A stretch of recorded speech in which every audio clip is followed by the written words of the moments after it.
Jaya Radha Madhava Kunja Bihari Jaya.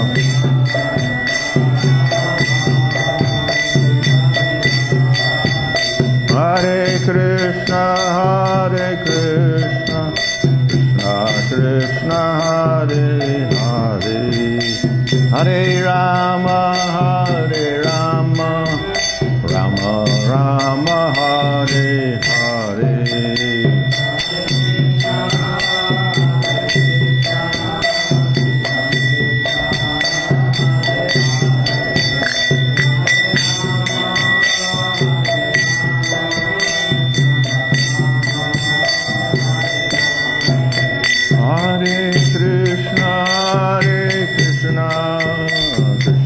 Krishna, Hare Hare, Hare Rama, Rama Rama, Hare Hare.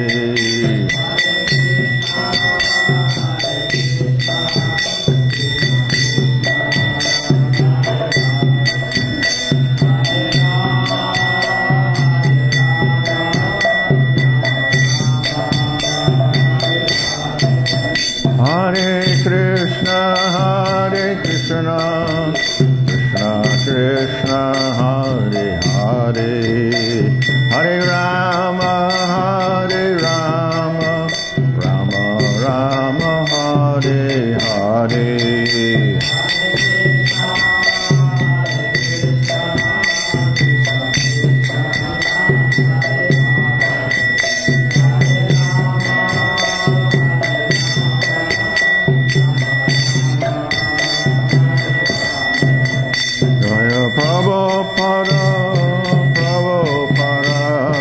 Prabhupada, Jaya Prabhupada, Jaya.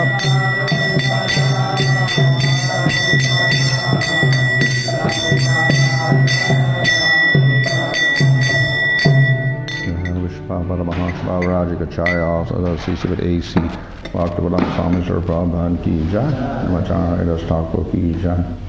Prem Sagaho, Sri Krishna Chaitanya, Prabhu Nityananda, Sri Advaita Gadadhar, Sri Gaura Bhaktivinoda Ki Jai, Sri Radha Krishna Gopa Govila Shama Kunda Radha Kunda Giri Govardhana Ki Jai, Sri Vrindavan Ki Jai, Navadip Ki Jai, Ganga Jamuna Tulsi Bhakti Devi Ki Jai, Ananda Koti Vaishnava Vrinda Ki Jai, Samavetta Bhakta Vrinda Ki Jai, Go Premanandi. All glories to some of the devotees, all glories to some of the devotees, all glories to some of the devotees, all glories to Sri Guru and Sri Guranga, all glories to Sri Prabhupada. Talk about our drama appearance. Yeah. Om Namo Bhagavate Vasudevaya. Om Namo Bhagavate Vasudevaya. Om Namo Bhagavate Vasudevaya. Namo Vishnupadaya Krishna Prasthaya Bhutale Shrimate Bhaktivedanta Swami Niti Namani Namaste Saraswati Devi Gauravani Prachadane Nirvashesha Shunyavadi Paschatyaresha Tarane Sri Krishna Chaitanya Prabhu Nityananda Sri Advaita Gadadhar Shivasati Gaur Bhakta Hare Krishna, Krishna Krishna, Hare Hare, Hare Rama, Rama Rama, Hare Hare. Reading from Srimad Bhagavatam, Canto 1, Chapter 3, verse 22. Nara Devapana Sura Karcha Chikirshaya Samudra Nigra Hadini Chakre Viryana Taparam. Translation: the 18th incarnation, the Lord appeared as King Rama. In order to perform some pleasing work for the demigods, he exhibited superhuman powers by controlling the Indian Ocean and then killing the atheist king Ravana, who was on the other side of the sea. Purport: the personality of Godhead, Sri Rama, assumed the form of a human being and appeared on the earth for the purpose of doing some pleasing work for the demigods or the administrative personalities to maintain the order of the universe. Sometimes great demons and atheists like Ravana, Hiranyakasipu, and many others become very famous due to advancing material civilization by the help of material science and other activities, with the spirit of challenging the established order of the Lord. For example, the attempt to fly to other planets by material means is a challenge to the established order. The conditions of each and every planet are different, and different classes of human beings are accommodated there for particular purposes mentioned in the codes of the Lord. But, puffed up by tiny success and material advancements, sometimes the godless materialists challenge the existence of God. Ravana was one of them, and he wanted to deport ordinary men to the planet of Indra by material means, without consideration of the necessary qualifications. He wanted a staircase to be built up directly reaching the heavenly planet so that people might not be required to undergo the routine of pious work necessary to enter that planet. He also wanted to perform other acts against the established rule of the Lord. He even challenged the authority of Sri Rama, the personality of Godhead, and kidnapped his wife Sita. Of course, Lord Rama came to chastise this atheist, answering the prayer and desire of the demigods. He therefore took up the challenge of Ravana, and the complete activity is the subject matter of the Ramayana. Because Lord Ramchandra was the personality of Godhead, he exhibited superhuman activities which no human being, including the materially advanced Ravana, could perform. Lord Ramchandra prepared a royal road on the Indian Ocean with stones that floated on the water. Modern scientists have done research in the area of weightlessness, but it's not possible to bring in weightlessness anywhere and everywhere. But because weightlessness is the creation of the Lord by which he can make the gigantic planets fly and float in the air, he made the stones, even within this earth, to be weightless, and prepared a stone bridge on the sea without any supporting pillar. That is the display of the power of God. Translation: in the 18th incarnation, the Lord appeared as King Rama. In order to perform some pleasing work for the demigods, he has exhibited superhuman powers by controlling the Indian Ocean and then killing the atheist King Ravana, who was on the other side of the sea. So today is the appearance day of Ramchandra. Throughout the year, we have celebrations of the appearance of the Lord, and these forms are different. So we have Jamashtami to celebrate the appearance of Krishna, and today we have the appearance of Ramchandra on the Navami day of this month. We also have later on the appearance of Nrsimhadev on the Chaturdasi, and we have the appearance of Vamana and Varahadev also. So we celebrate the appearance days of the Supreme Lord within this material world. That is rather a unique feature as far as religions are concerned, because, one, many religions don't believe that God has a form at all, so how can he appear in the material world? Because he's always invisible wherever he is. So that's one thing. The other is that how the Supreme Lord can have not one form, but many forms, which are not even remotely related to each other. They're all completely different. Yeah? So these are two extraordinary facts which many people will find difficult to understand. It is not so difficult to understand that if there's a supreme entity, yes, there's some supreme entity somewhere, but we can't describe him anyway.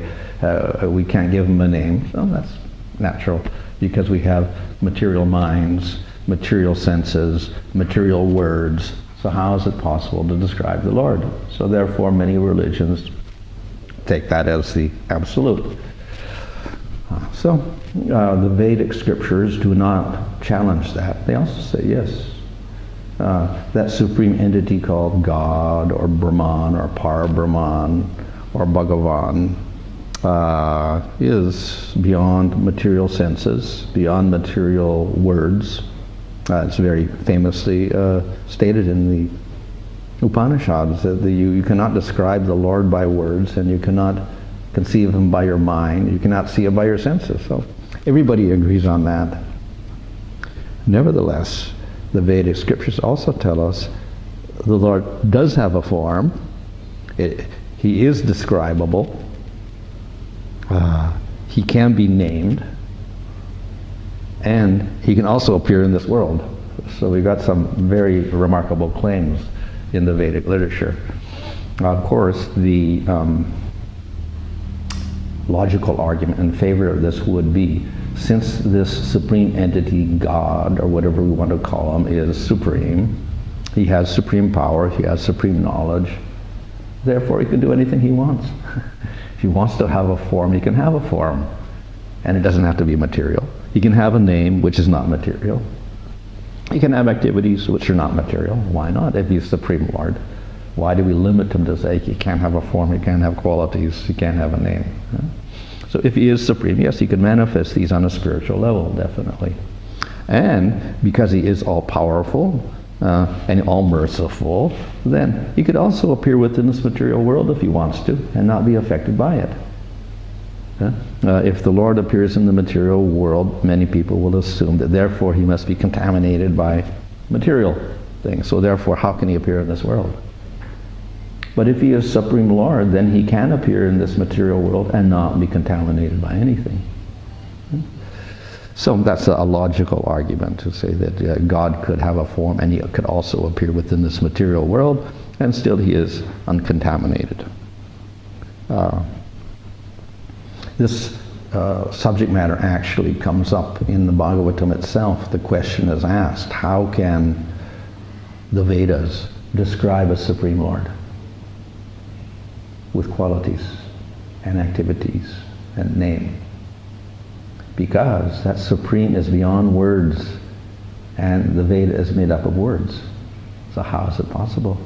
And of course the other is, well, the Supreme is beyond, he doesn't have any activities because the Upanishads say he has no activity, he doesn't transform, whatever, he has no form, etc. So how is it possible to describe the Lord, who definitely has no material form, qualities, and activities, by using words? Because the Vedas are made up of words.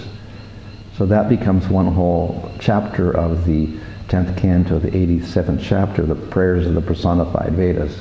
And then there's a very complicated answer given in which the different Upanishads begin to speak different prayers and praises of the Lord. So the ultimate conclusion of that is that though the Lord has no material form, no material name, no material qualities, etc., he can be described by spiritual words. So Vedas are spiritual words. How is that possible? Because that supreme entity, whom we call God, has Shakti. He has powers by which he can do this. The Lord is all-powerful, so therefore he has the power to produce spiritual words that can describe him. And that's exactly what the Vedas are. So that's the answer given. How can the Lord be described by the Vedas? Answer is because the Vedas are not material words, they're spiritual words. And therefore, they can describe the Lord. Therefore, and of course, we now have not only the Vedas, the original Vedas and Upanishads. Along with that, we have the Itihasas, Mahabharata, and Ramayana. And Ramayana is mentioned here in the purport as being that work which describes the glorious pastimes of Ramchandra, one of the avatars of the Supreme Lord. So we have descriptions of God, and we have descriptions of his different forms also in the different scriptures. And Ramayana is dedicated to describing the activities of Ramchandra, or Rama. This whole chapter actually is dedicated to describing the different forms of the Lord that appear within this material world, because this is one of the questions which the sages at Naimisharanya asked. Please describe avatars of the Lord. How does he appear in this world? And the one reason for this question, of course, is to indicate that God can appear within this world, even if he's got spiritual form, and he can even be visible in this material world. So we can see that spiritual form also in this world. And not only he can appear within this world with a form that we can see, he can appear in many forms. At the same time, it's not that we can concoct a form of God. So therefore, the authorized forms that have appeared in this world and continue to appear in every day of Brahma, these are the ones that are described here, authorized forms of the Lord. So in this way, we're not free to concoct a new form of the Lord. This is quite common in India. And of course, other countries also make similar types of claims of people being God. So we get a new avatar of God, and probably every 20 years or so, someone makes that claim somewhere in the world, and India especially, they make this claim. So over the last 50 years, we had several claims like that already. And of course, previously they had claims as well. In Bhaktivinoda times, there was one person in Orissa, Vishakishan. So he was claiming, I am incarnation of Chaitanya Mahaprabhu. So it is very common that people make these claims, I am God. So here we have the authorized forms of God, so you cannot argue with that. Recently in Chennai, there was another person claiming, I'm Kalki.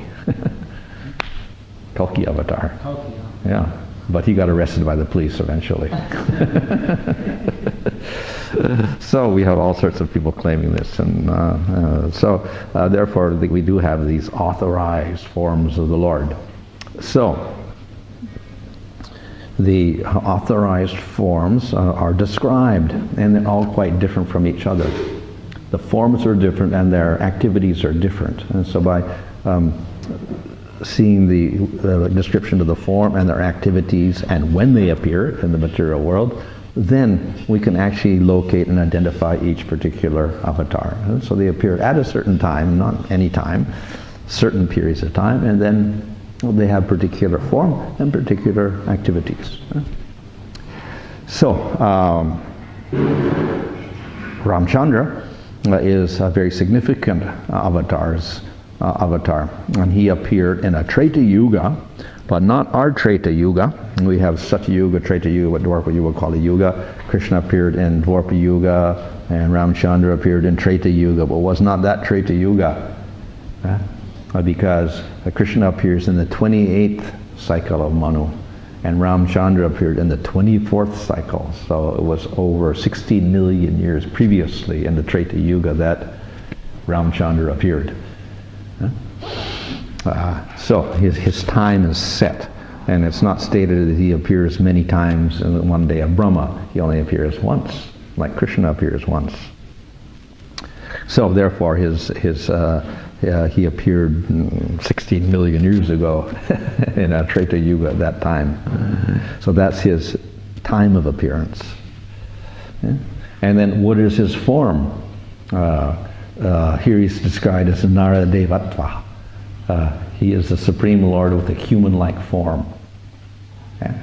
So, of course, many people will think of God, and then when they think of God, like in Christianity, they will think with the human form, human-like form, with a head and 2 arms and 2 legs, and he walks around on those 2 legs or whatever. They'll think like that. But we find that the different avatars described here in this chapter and later on, no, some of them are like humans, Nara, they are human-like, but others are completely different. So we have Nrsimhadev, who has a lion head, and we have Varaha, who is a pig, of all things, and we get Hamsa, who's a bird, and we get Anantashesha, who's a snake. So we get all sorts of forms, and we get all sorts of colors as well. So Ramchandra is described as having the complexion of grass. He's greenish in color. Krishna is described as being blackish, bluish blackish in color.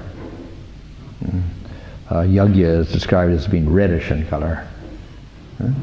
Balaram, of course, is white. Lord Chaitanya is golden yellow. So we get all sorts of different colors of avatars as well. different forms and different colors. And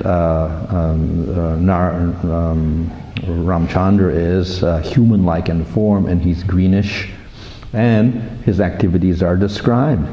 He does many heroic activities. He is famous because he is an ideal king. So he sets a very good example for everyone of how an ideal ruler should rule and how he should conduct himself.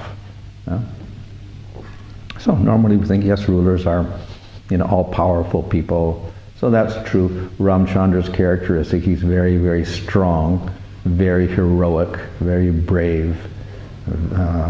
But he's also very gentle. He's very humble, very polite. And he's not proud at all.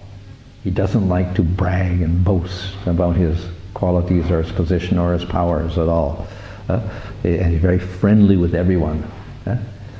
Very generous, very magnanimous. So because of his wonderful qualities, all of the people of Ayodhya, his kingdom, were attracted to him and surrendered to him and were very attached to him. So the Ramayana describes the wonderful activities of Ramchandra. So here in the purport, Prabhupada describes how he made a staircase, a bridge over the water to go to Sri Lanka in order to fight with Ravana, the big demon. So how did he do it? It was an extraordinary bridge because it's not like an ordinary bridge that we have where we have to put some supports in the ocean and water, and then we make some platform to go across the water that way. This didn't have any supports at all. It was a floating bridge. It just floated on the water. The rocks were floating on the water, and we made a bridge that way. And then all the armies went over that bridge and got to Sri Lanka, and then fought with Ramchandra. So, by the extraordinary power of Ramchandra, the rocks that were used, which normally sink in the water, began to float.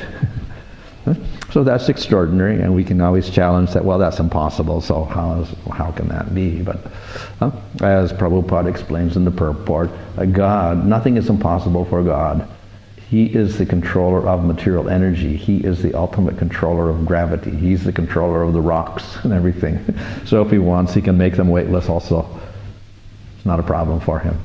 If he wants, he can make the sun stop, or the moon stop, or planets stop, and they won't move anymore. He can do anything. So that's just an example of the power of Sri Rama. So like Krishna, one of his causes, not the ultimate cause, but one of the causes of his appearance is to stop the big demons or the materialists. And Prabhupada mentioned this is the quality of the Supreme Lord, that he will stop the great demons and materialists from interfering with this planet Earth and disturbing it. So we have many different demons. When Krishna was present, he came and he killed Kamsa, who was causing big problems, but he was disrupting the Dharma that was established. So here we have another big demon, Ravana, a very, very powerful person, and very materialistic and very demoniac. So an example is given here of how he was proud of his materialistic endeavors. So above the earth we have planets, which we can see in the night sky, and they're very far away. So the Vedic literatures say if you want to go to these planets, you can go there, and life there is very wonderful. You can live for thousands of years and you don't have to work. Everything is very peaceful and beautiful, and you don't get diseases, etc. So the close planetary systems are called Svargaloka. And on that Svargaloka we have the sun and the moon and Venus and Mars and Saturn and Jupiter, etc. Those planets are called Svargaloka. And you can go there, but the way you go there is not in this body. You have to transform your body, and you do that normally by punyas and sacrifices according to the Vedas. and you chant certain mantras, you do certain activities, purify yourself, do charitable acts, and then when you die, you can get a new body, and you can enter into those higher dimensions, and you can enjoy there. So that's the process for going to those planets and enjoying. People who are more materialistic will say, why do we have to follow that system in the Vedas? Let's try another system. Let's go there physically. Yeah? So Ravana tried to build a staircase to heaven, building things like in the Bible there is the Tower of Babel. Somebody tried to create the Tower of Babel to get to heaven. So here Ravana was building this staircase to get up to Indraloka, to get up to the heavenly planets. It didn't work, of course. So this is an example of challenging the arrangement that the Lord has made. He gives you an alternative. If you want to go to those planets, you can do so, but you have to do certain activities mentioned in the Vedas. You have to do many pious activities. And you can't go simply by force. Well, Ravana wanted to go by force without doing the pious activities. So in this way he showed his great pride and his rejection of the laws of the Supreme Lord, the principles of Dharma, etc. So Prabhupada more or less equates this also with the modern area, modern civilization, where everybody is fully convinced that science will solve all of our problems. And that through science we can do anything and go anywhere.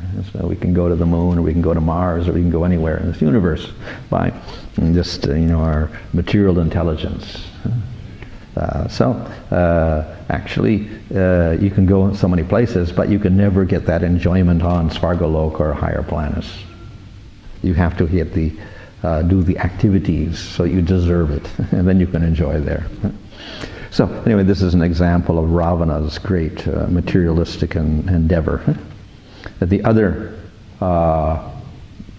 big mistake of Ravana, besides challenging the laws of God in this way, was he did the ultimate thing. He tried to steal Sita, the wife of Ramchandra, who was the eternal consort of the Supreme Lord. So that's an ultimate challenge.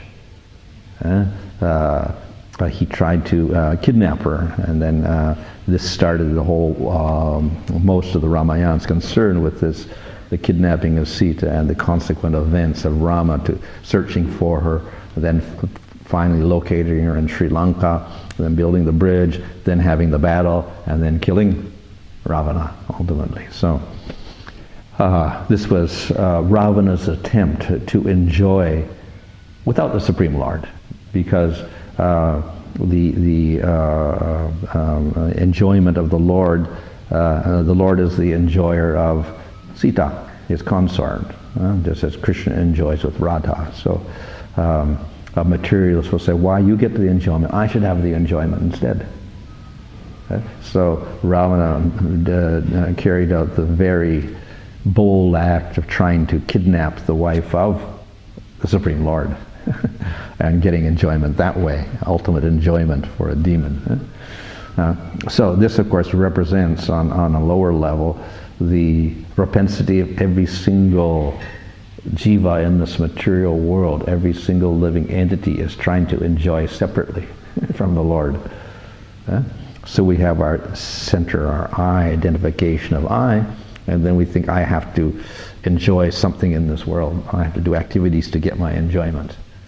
So it's a similar mentality as that of Ravana, but on a lesser scale. But nevertheless, it's the same mentality. So in this way, Ravana made the ultimate challenge, and then because of that, he was killed by Ramchandra. And in this we see the prowess of Ramchandra in fighting. He was a great king, and he was not afraid of fighting with this great demon in battle. He had great power, great bravery, great prowess to conquer. And therefore, when we have depictions of Rama, it is usually Ramchandra with his bow and arrow, willing to counteract the ambitions of the materialists and kill them. So he is fearless in this regard. So Ramchandra is considered to be a very, very elevated form of the Lord. We have different forms of the Lord, and they manifest different amounts of qualities. So accordingly we class them, in spite of the fact that they're all one, the Supreme Lord, but in the different forms they do certain activities and manifest certain qualities. So some are more limited in what they display in that particular form. So we have sages like Kapila Dev, or Dattatreya, or Vedavyas. So basically they preach and give knowledge, write literature, etc. So that's the extent of their powers, not so much. And once they finish, they disappear like that. Huh? So we have some on a lower level. We have some who do a little more activities than that. Some do more greater things. So we have Varaha lifting the whole Bhumandala out of the Govardhana ocean. So that's a great feat. And then at the top we have those who show extraordinary powers.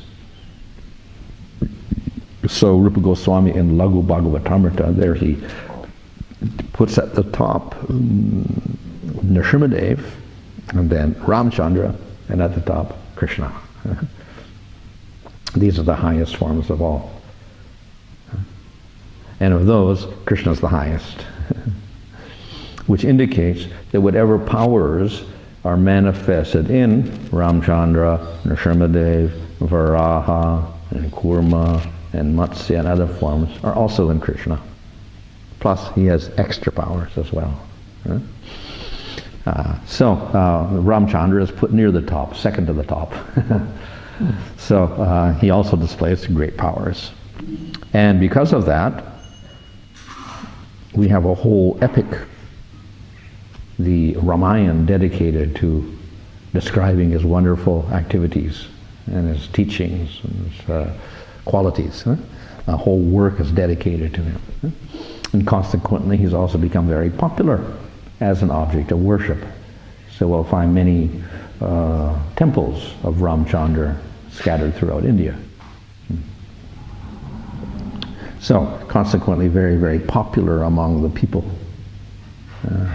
Such that even today, people still worship Rama, and they listen to the adventures of Rama in the Ramayana. And he is still very popular. Which is a little bit extraordinary, because generally we know that in the modern world everyone becomes materialistic, and nobody wants to go to church, and nobody wants to listen to the Bible, and things like that. So not very popular. But on the other hand, in India, still very popular.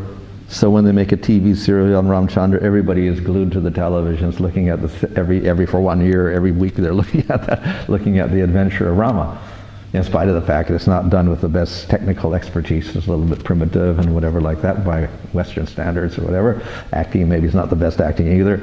But still, everyone's interested in Ramchandra and his adventures, so everybody is looking at this all the time and thinking about Rama every week.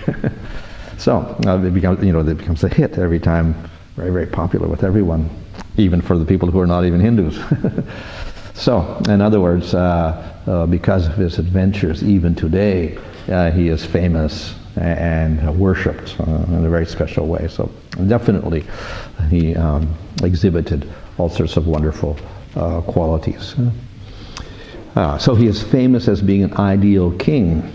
And at the same time, as I said, though he was like a normal king would be, he's very chivalrous and brave and willing to fight and fearless, etc. At the same time, he was very gentle and very humble with everyone. So in this way, he had a very balanced character, not extreme, and when he took the position of the king. This is called the Dhirodatta type of person, a very special type of person. Of course, not only he exhibits this, Krishna also exhibits this. So Krishna also does heroic things and has heroic activities, and he's also very humble.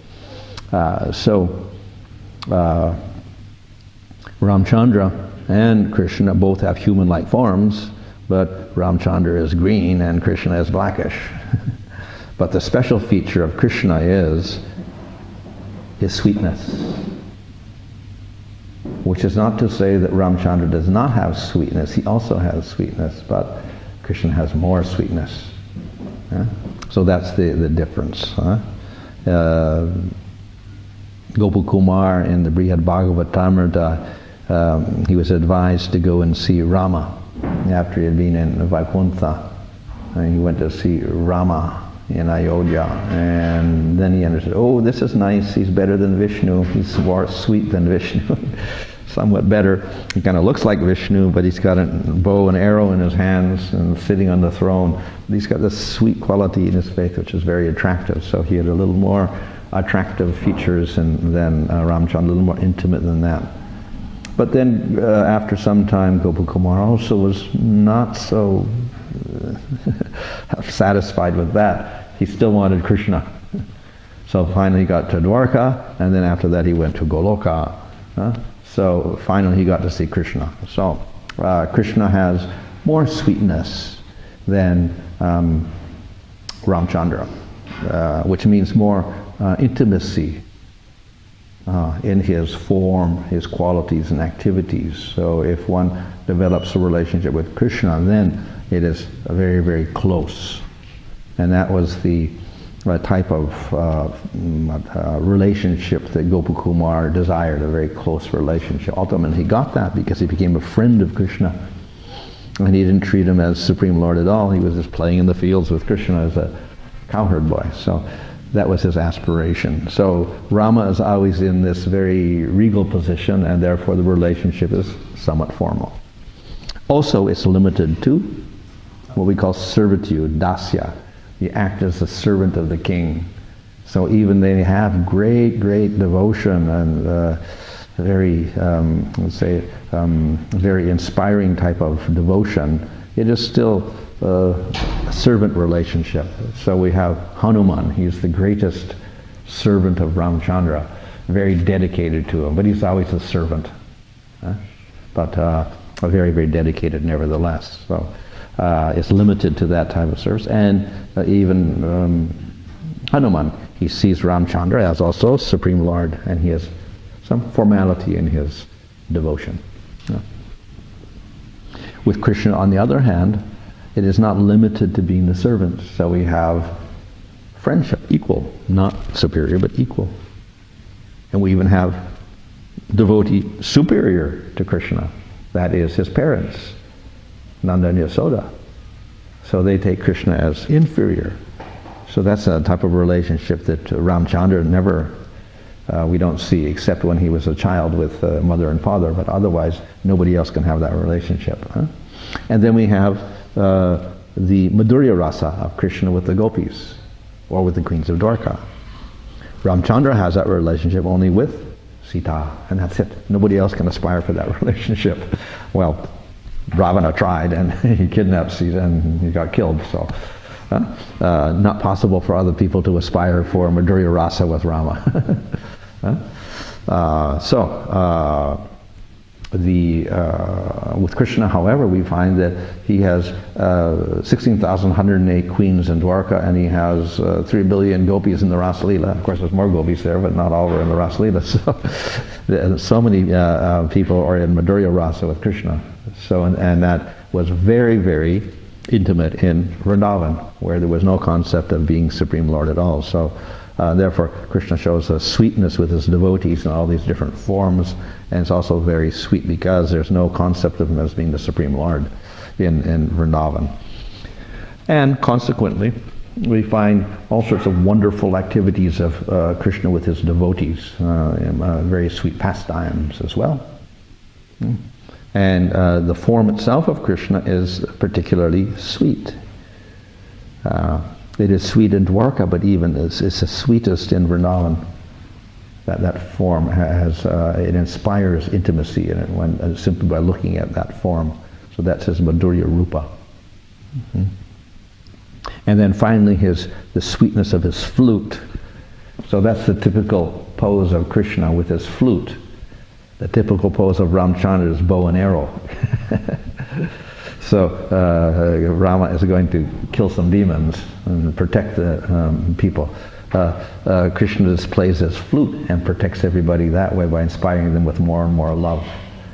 So that's the special quality of Krishna. When anyone hears that flute, they are overcome with love, intimate love of Krishna. And so that's his other special sweetness. So that distinguishes Krishna from Ramchandra. So whatever wonderful qualities Ramchandra displays, Krishna can also display those things also. So he's also got all powers. But he's got these special qualities of sweetness that even Ramchandra doesn't have. Okay, any question?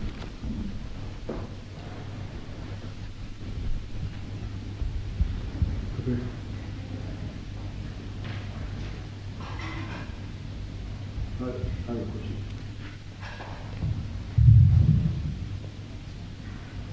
What's the relationship between Krishna and his devotee?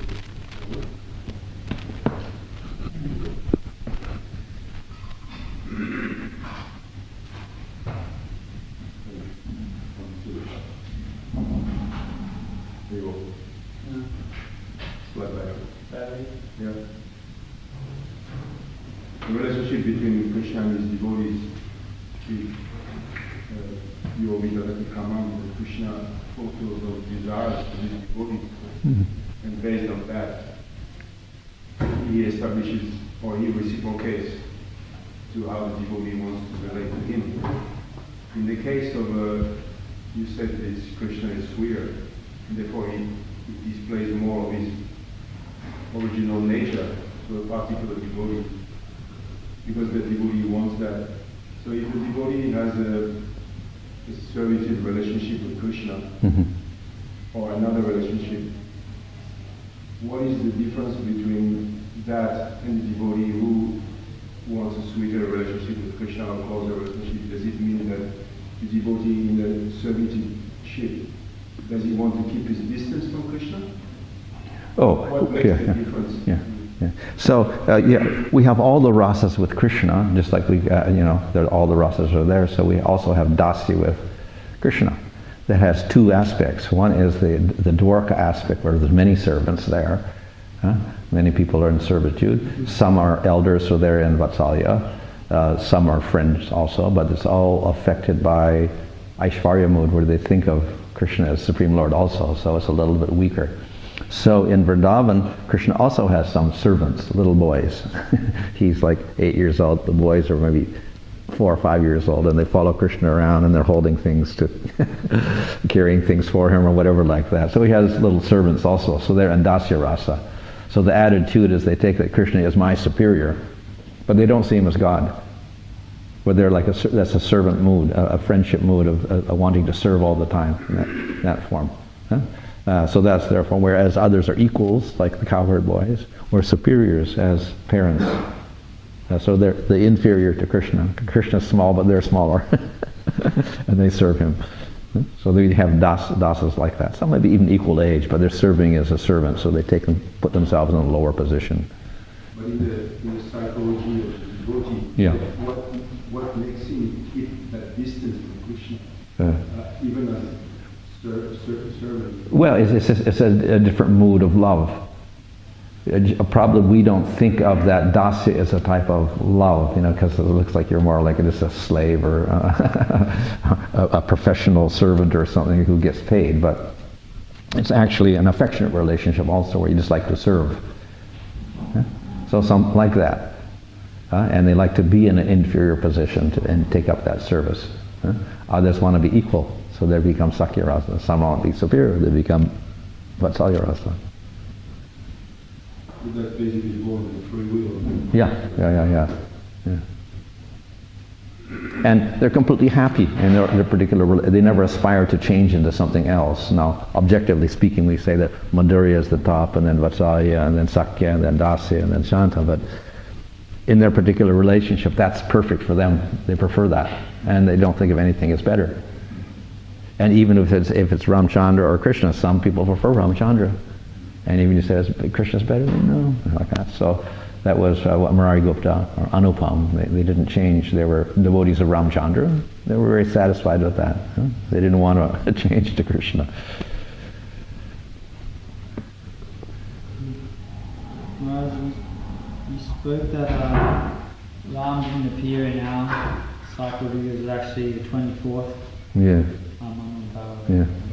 So is that like so the Ramayana that we have now, is that the same Ramayana that was composed when he was 60 million years old? Well, at least when Valmiki composed it, whenever that was. We assume it's the same one. Of course, it can be due to time. Maybe it's somewhat. It's not like eternal. Oh, it's not like the Shruti. No. The Shruti is eternal, and every cycle of creation of the universe is always the same. So, itihasas are changeable like Puranas, and they may slightly differ in each day of Brahma. There may be some changes in the Leela or whatever like that, and Valmiki will write a slightly different one for that reason.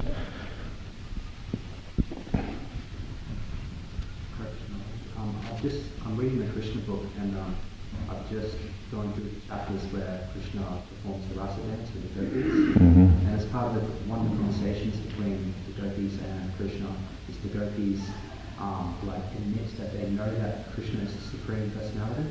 Mm-hmm. Yeah. How do they maintain this intimate personal love while actually recognizing that he is the Supreme Person? Yeah. So we find in Vrindavan sometimes the devotees in certain situations may address Krishna as Supreme or whatever like that, or call him by names which will indicate he is God, etc. So our acharyas say that may be so, but it is not a permanent fixture, and quite quickly it disappears, and then they're back to their normal position again. And I think it is Vishnu Chakravarti says that sometimes in great distress, when the gopis are distressed in separation, then it may appear that they are suddenly addressing Krishna as Supreme and whatever like that. So it's a temporary emotional thing, and it disappears after they recover from that separation.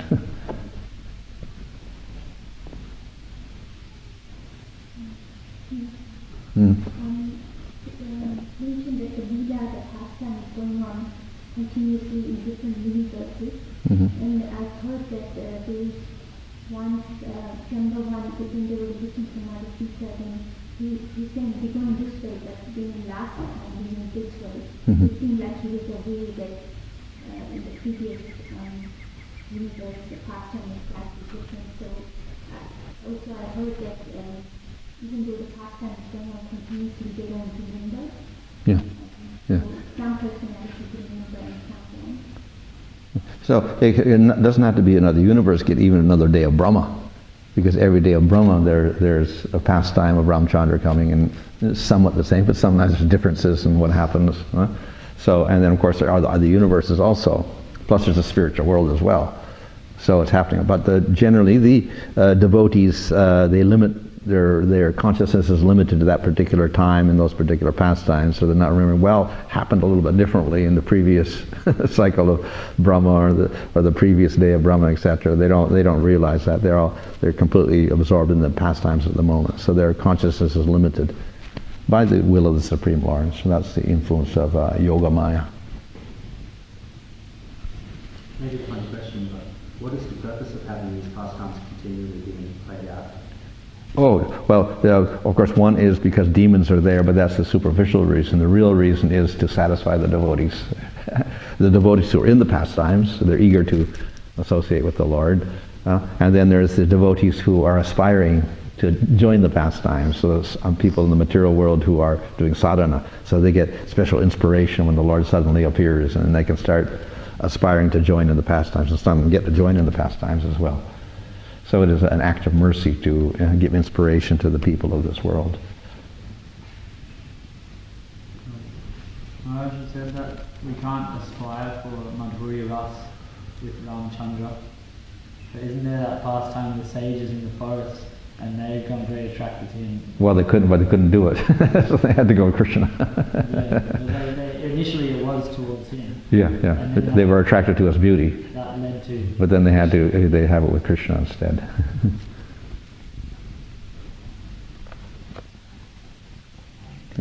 Hare Krishna.